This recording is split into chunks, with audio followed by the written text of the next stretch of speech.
Grandma's place with its black mansard roof has long since crumbled into the ground. The big bad wolf of time with a mighty huff and puff, seeing no one cared, finally blew it down. The berry bushes are gone like a lost refrain, as are the fruit trees that once flourished there.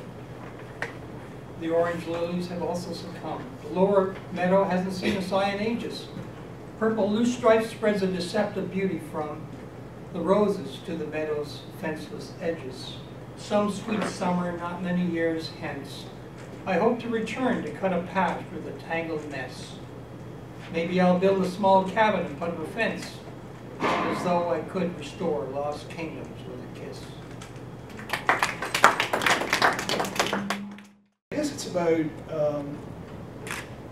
memory and remembering people that we love when they go away. So it's conditions of desire. When you're gone, I pace kitchen tiles. Among cold things, I whisper your name. In the sweetness of morning jams, evening fruits, and the Atlantic that draws me towards you. When you're away, I stalk the cell under cuticle moons until its notes ring me a Moonlight Sonata. When you're not here, my pulse stumbles on bleached moonlight, stands at thresholds in a man's embrace, listens to dogs bark at my shadow, and Cyrus, my favorite star. When you're gone, I puzzle how to say I miss you, love you, like a poem shoebox, loving against its will.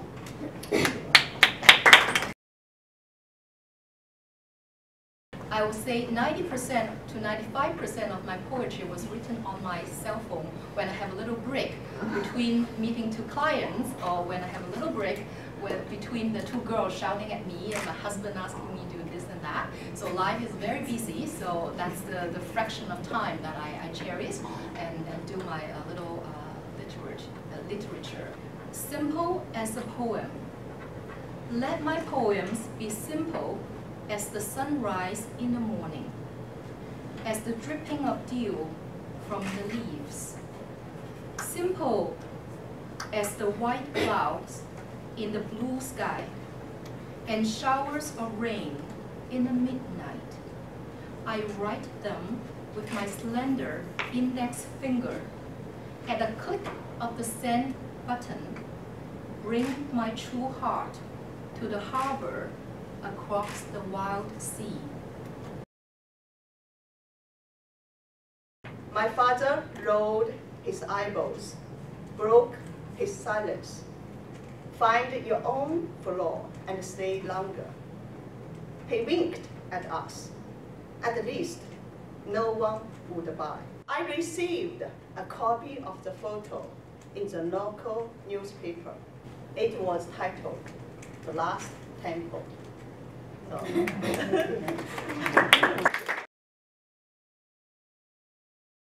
Time has brought me here, closer to the summit of my life, to this seemingly precarious height.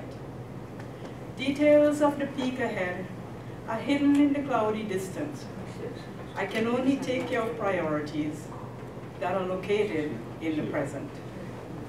The path uphill is paved with a mixture of freedom and pain. It meanders through scenic terrain, through which I can walk easily at a relaxed pace. Yet, this body that houses my energy gets weary quickly and cramps my movements frequently. So you could just like produce some very physical poems and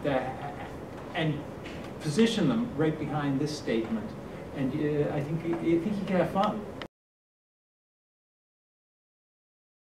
Tomorrow, the children will return to spool their yellow pencils, small hands carving 26 letters, erasing, scent of basil, tomato leaves, greenness, vegetables.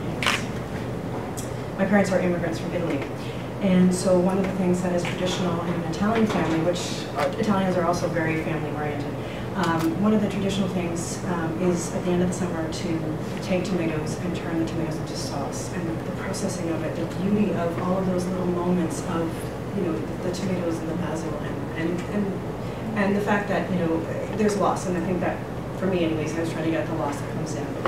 Does the poem start at a good place? Because sometimes you can sort of cut out, and ding, there it starts. And then at the other end, have I stopped at a good place? Because sometimes the band is finished playing, but they haven't put down their horns. There's no formula for doing it, and what you've done here is you've juxtaposed one compelling image next to another, and they comment on each other.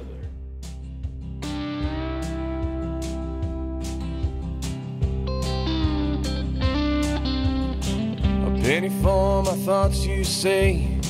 You can keep the change. If they're truth or if they're fiction, they're worth about the same. And if it's a lie you're after, I'll go put on that mask.